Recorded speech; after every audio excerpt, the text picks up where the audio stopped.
चंद्रपूर जिल्ह्याच्या दृष्टीने अतिशय महत्त्वाचा ठरलेला दारूबंदीचा निर्णय अखेर आज राज्य मंत्रिमंडळाने घेतला। या निर्णयामुळे दारूबंदी समर्थकांमध्ये कमालीचा आनंद व्यक्त झाला। सुधीर मुनगंटीवारांनी हा मुद्दा प्रतिष्ठेचा केला होता। दुसरीकडे या व्यवसायात काम करणाऱ्या हजारो कामगारांचा रोजगार आता हिरावला गेल्याने त्यांच्यात कमालीची नाराजी आहे। सुमारे 6 वर्षांपूर्वी म्हणजे 2009 मध्ये श्रमिक एल्गार संघटनेने सामाजिक क्षेत्रात काम करताना दारूच्या व्यवसायाचे गंभीर परिणाम पाहिले। या संघटनेशी अनेक ग्रामीण महिला जुळल्या असल्याने या महिला सातत्याने दारूच्या विरोधात तक्रारी मांडायच्या। याची दखल घेत श्रमिक एल्गारच्या अध्यक्षा ॲडव्होकेट पारोमिता गोस्वामी यांनी एक लढा उभारण्याचं ठरवलं आणि त्या दिशेने त्यांनी कामाला सुरुवात केली। जिल्ह्यात फिरून त्यांनी दारूमुळे उद्ध्वस्त झालेल्या कुटुंबांच्या भेटी घेऊन डाटा तयार केला। त्यानंतर समाजकार्य महाविद्यालयाच्या विद्यार्थ्यांकडून सर्वेक्षणही करून घेतलं। या सर्वेक्षणामध्ये जवळजवळ सर्वच महिला दारूच्या विरोधात असल्याची बाब स्पष्ट झाली। पतीच्या व्यसनाचा फटका कुटुंबाला बसतो आणि त्यात महिलाच भरडली जाते। त्यामुळे महिलांसाठी आणि असंख्य कुटुंबांच्या भल्यासाठी पारोमिता गोस्वामी यांनी ग्रामपंचायतींना दारूबंदीचा ठराव घेण्याची मोहीम चालवली। त्यात त्या कमालीच्या यशस्वी झाल्या। जिल्ह्यात सुमारे 800च्या वर ग्रामपंचायतींनी दारूबंदीचा ठराव घेतला। त्यामुळे या मागणीला बळ मिळालं, पण सरकार काही दारूबंदीसाठी तयार होत नव्हतं। तेव्हा गोस्वामी यांनी चंद्रपूर ते नागपूर अशी महिलांची पदयात्रा विधान भवनावर नेली।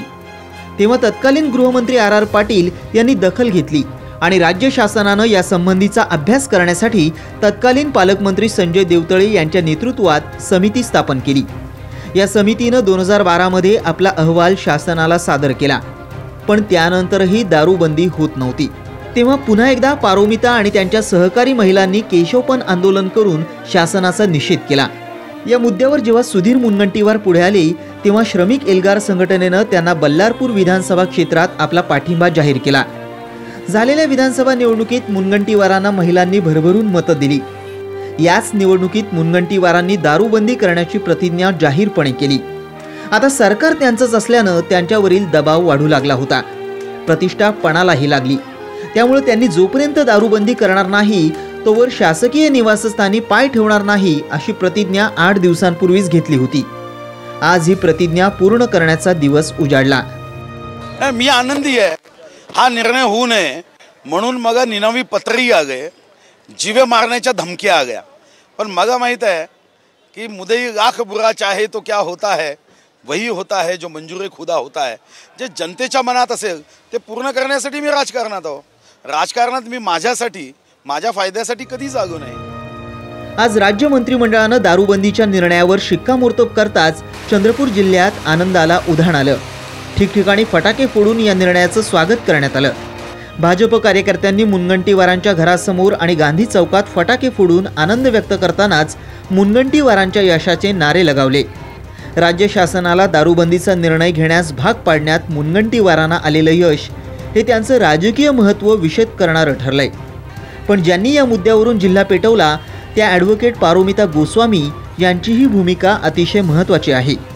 या निर्णयानंतर त्यांनीही फटाक्यांची आतषबाजी करून आनंद व्यक्त केला, गुलाल उधळला आणि डीजेच्या तालावर फेरही धरला। ग्रामीण भागातून आलेल्या महिलाही या आनंदात सहभागी झाल्या होत्या। हा खऱ्या अर्थानं त्यांच्या लढ्याचा विजय आहे। महिलांनी ठरवलं तर त्या काय करू शकतात हेच या लढ्यातून दिसून आलं। आम्ही फार खुश आहोत, खूप आनंदित आहोत आणि महाराष्ट्र सरकारचा मनापासून आभार मानतो। महाराष्ट्राचे मुख्यमंत्री देवेंद्रजी फडणवीस, आमचे जिल्ह्याचे पालकमंत्री सुधीर भाऊ मुनगंटीवार यांचे तर आम्ही वारंवार आभार मानतो। आणि या निर्णयासाठी दारूबंदीसाठी महिलांनी फार मोठं आंदोलन केलं इथे या जिल्ह्यामध्ये। सर्व महिलांच्या आंदोलनामुळे त्यांच्या त्यागामुळे आज हा निर्णय आम्हाला पाहायला भेटत आहे। त्या महिलांचे मी मनापासून अभिनंदन करते। हा लढा पुढे सुरू राहणार आहे आणि दारूबंदीसाठी त्याच्या अंमलबजावणीसाठी महिला आमची संघटना पूर्ण सहकार्य करणार आहे, सरकारला साथ देणार आहे। दारूबंदीच्या निर्णयामुळे एकीकडे आनंदाचं वातावरण असतानाच दुसरीकडे मात्र या व्यवसायात काम करणाऱ्या कामगारांचा रोजगार हिरावला गेलाय। त्यामुळे हजारोंच्या संख्येत असलेल्या कामगारांमध्ये मोठी नाराजी पसरली आहे। दारूबंदीच्या हालचाली सुरू झाल्या तेव्हा हिवाळी अधिवेशनात या कामगारांनी विदर्भ प्रहार संघटनेचे अध्यक्ष ॲडव्होकेट हर्षल चिपळूणकर यांच्या नेतृत्वात मोठा मोर्चा काढला। आधी आमचं पुनर्वसन करा आणि नंतर दारूबंदी करा अशी या कामगारांची मागणी होती।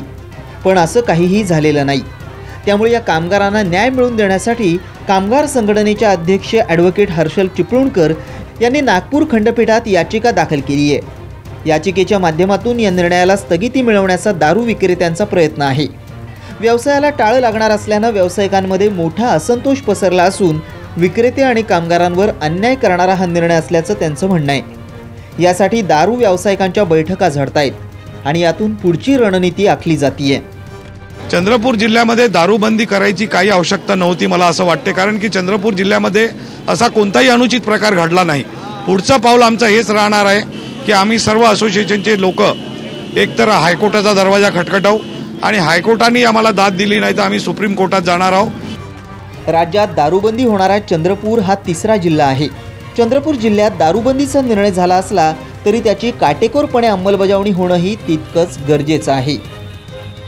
राज्य शासनाने आज जो निर्णय घेतलेला आहे त्यामुळे काही खुशी काही गम असं चित्र जिल्ह्यामध्ये निर्माण झालेलं आहे। एकीकडे ग्रामीण भागातील महिला असतील किंवा शहरी भागातील महिला असतील त्यांच्यामध्ये प्रचंड आनंदाचं वातावरण आहे, तर दुसरीकडे हा व्यवसाय करणाऱ्या व्यावसायिकांमध्ये आणि या व्यवसायावर आधारित असलेल्या अवलंबून असलेल्या कामगारांमध्ये प्रचंड नैराश्याचं वातावरण पाहायला मिळत आहे।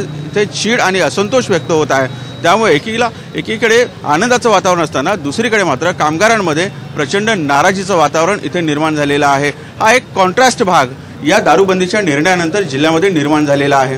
कॅमेरामॅन अनिल ठाकरेसह संजय तुमराम, साम टीव्ही, चंद्रपूर।